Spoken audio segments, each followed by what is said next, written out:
Hello and welcome back to UIE TV channel. Please subscribe our channel to get further videos automatically in your inbox. भारतीय मध्य वर्ग के लिए मुसीबतें हर तरफ से खड़ी हो रही हैं। कुवैत में रह रहे भारतीय लोग बड़ी मुसीबत में घिरे हैं। 8 लाख भारतीयों को कुवैत से निकाला जा सकता है। नौकरी, घर, बच्चों का स्कूल सब छीना जा सकता है। कुवैत में रह रहे भारतीयों ने अपना दर्द हमसे साझा किया है। तो आइए देखते हैं भारतीयों पर कुवैत के कहर पर ये एक्सक्लूसिव रिपोर्ट। ये कुवैत में काम करने वाले भारतीय लोगों का दर्द है। मैं कुवैत में हूँ पिछले 7 साल से। कंपनीज जो है सैलरी देना बंद कर चुकी है। मुझे बहुत तकलीफ है, मेरे पास खाने के लिए पैसा, न रहने के लिए जगह। ये कुवैत में काम करने वाले भारतीय हैं जो बड़ी मुसीबत में घिरे हैं। डर नौकरियां जाने का है, डर बच्चों के स्कूल से निकाले जाने का है, डर अपना काम खोकर बेरोजगार होने का है। प्रॉब्लम है और इकोनॉमिक स्लोडाउन भी बहुत हो चुके हैं। भारतीय मध्य वर्ग के दर्द की ये कहानियां हम आपको कुवैत में रह रहे इन्हीं भारतीयों की जुबानी सुनवाएंगे। लेकिन पहले समझ लीजिए कि इनके दिलो दिमाग में बसे इस डर के पीछे की कहानी क्या है। कुवैत में भारतीयों के साथ हो क्या रहा है। कुवैत पश्चिम एशिया का एक छोटा सा देश है, दिल्ली जितना बड़ा है बस, जिसके उत्तर में इराक और दक्षिण में सऊदी अरब है। लेकिन आखिर क्यों दुनिया के नक्शे पर कुवैत इतना कीमती है और आखिर क्यों है इतना अहम? क्योंकि कुवैत में है तेल के अकूट भंडार। दुनिया भर के 6% तेल के भंडार इसी कुवैत में है और इसी वजह से दुनिया भर के अमीर देशों में से कुवैत को एक गिना जाता है। इसी तेल के कारण 1990 में खाड़ी युद्ध भी हुआ और इसी तेल के कारण शुरू हुआ भारत का कुवैत कनेक्शन।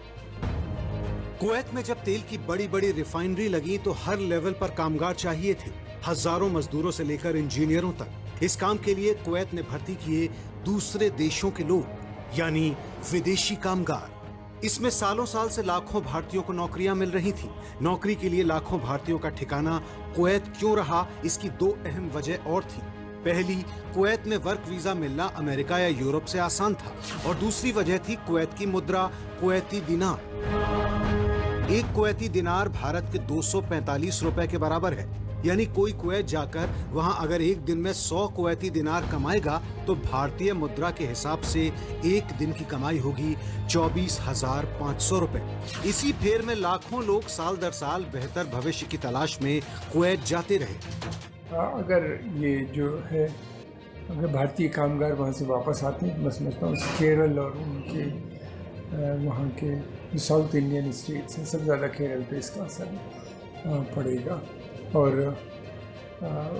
केरल की इकनॉमी जो है वो काफ़ी हद तक डिपेंडेंट है रिमिटेंसेस से, जो कि बड़ी संख्या में वहाँ के लोग Kuwait, Saudi Arabia, UAE, Qatar, Bahrain, इन सब देशों में काम करते हैं। बेहद अमीर कुवैती लोगों के घर में काम करने वाले लोग कुक, मेड, ड्राइवर या फिर इलेक्ट्रिशियन, एसी रिपेयर या कारपेंटर वगैरह की नौकरियां भी ज्यादातर भारतीयों को ही मिली। ये सिलसिला चल निकला और सालों साल चलता रहा। लेकिन इसका नतीजा जो सामने आया उससे खुद कुवैत की सरकार के होश उड़ गए।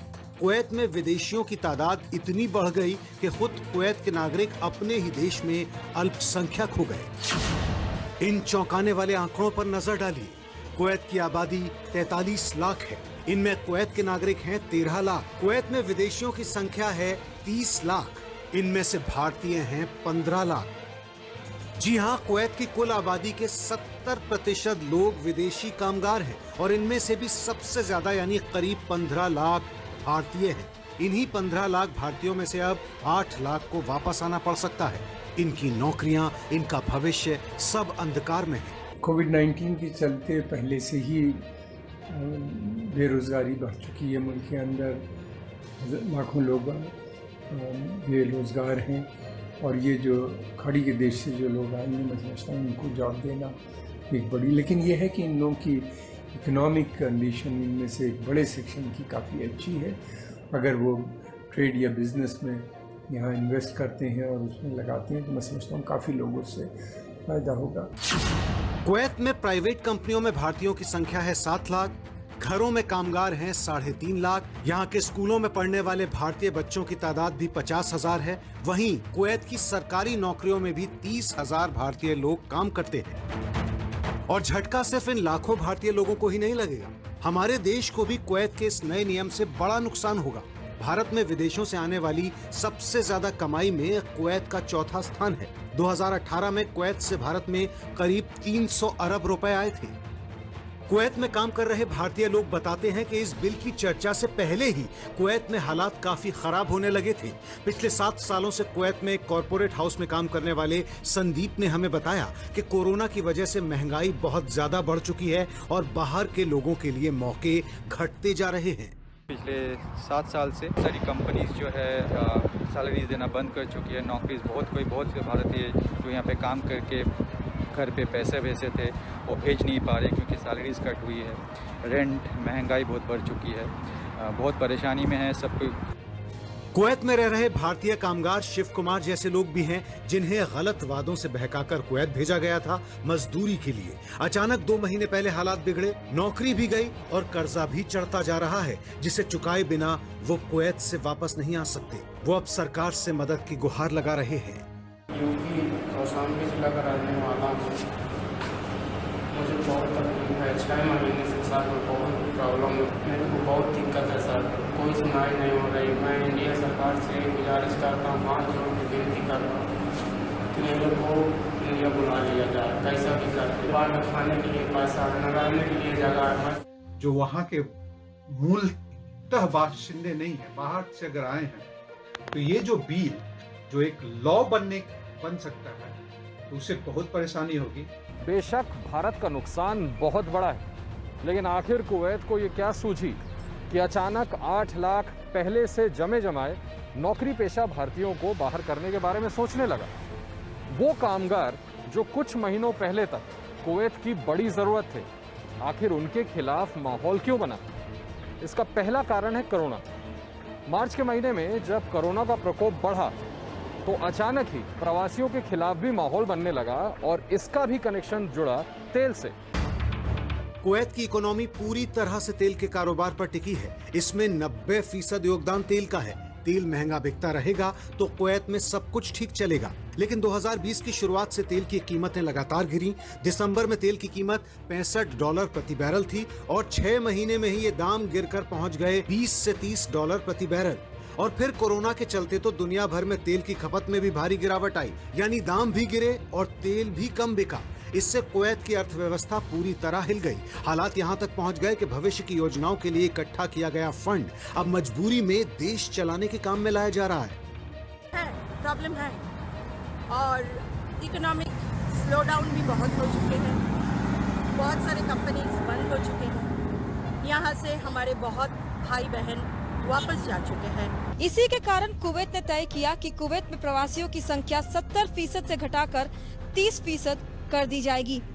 और कुछ दिन पहले खुद कुवैत के प्रधानमंत्री शेख सबाह अल खालिद अल सबाह ने इस पर बयान भी दिया, जिसके बाद कुवैत की सरकार ने इस बिल पर काम करना शुरू कर दिया और अब इस बिल के ड्राफ्ट को कुवैत की संसद की लीगल और लेजिस्लेटिव कमेटी की सहमति भी मिल गई है।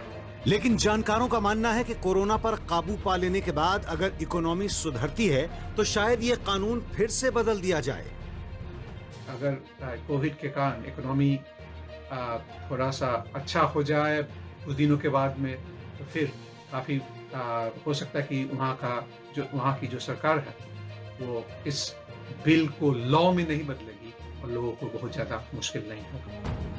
लेकिन कुवैत के मसले पर भारत सरकार की नजर लगातार बनी हुई है। इसको लेकर दोनों देशों के विदेश मंत्रियों की बात भी हुई है। Kuwait government has always shared a very cordial relationship. हम लोग जरूर उम्मीद रखते हैं अच्छा कुछ होगा।